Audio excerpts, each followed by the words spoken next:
ગુજરાતના ખેડૂતો માટે ફરી માઠા સમાચાર સામે આવ્યા છે। રાજ્યમાં ફરી ખેડૂતોની મહેનત પર કમોસમી વરસાદ ફેરવી શકે છે પાણી।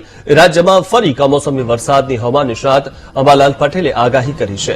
આજથી 3 દિવસ સુધી અરબ સાગરમાં વરસાદી સિસ્ટમ બની રહી છે, જેની સીધી અસર ગુજરાતના વાતાવરણમાં જોવા મળશે। દક્ષિણ ગુજરાત અને દક્ષિણ સૌરાષ્ટ્રમાં હળવા વરસાદની શક્યતા વ્યક્ત કરવામાં આવી છે। આગામી 1 થી 5 જાન્યુઆરી સુધી મહીસાગર, પંચમહાલ અને અરવલ્લીમાં માવઠું થઈ શકે છે, તો ઉત્તર ગુજરાતના કેટલાક જિલ્લામાં પણ હળવા વરસાદની આગાહી કરવામાં આવી છે।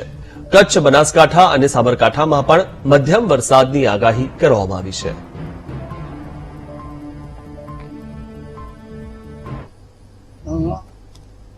પૂર્વ ગુજરાતના ભાગો જેમાં લગભગ ક્યારેક પંચમહાલના ભાગો, ઉપરાંત અરવલ્લીના ભાગો, કચ્છના ભાગો, ઉત્તર ગુજરાતના કેટલાક ભાગોમાં વાદળવાયુ છે અથવા ક્યાંક વરસાદ થઈ શકવાની શક્યતા રહેશે। પરંતુ અરબ સાગરના ભેજના કારણે મુંબઈ, મહારાષ્ટ્રમાં વરસાદ થવાની શક્યતા રહેશે। એ તારીખ લગભગ 6 થી 10માં અસર રહેવાની શક્યતા રહેશે અને જેના ભેજના લીધે દક્ષિણ સૌરાષ્ટ્ર અને દક્ષિણ ગુજરાતના ભાગમાં વરસાદ થવાની શક્યતા રહેશે। કેન્દ્ર સરકારે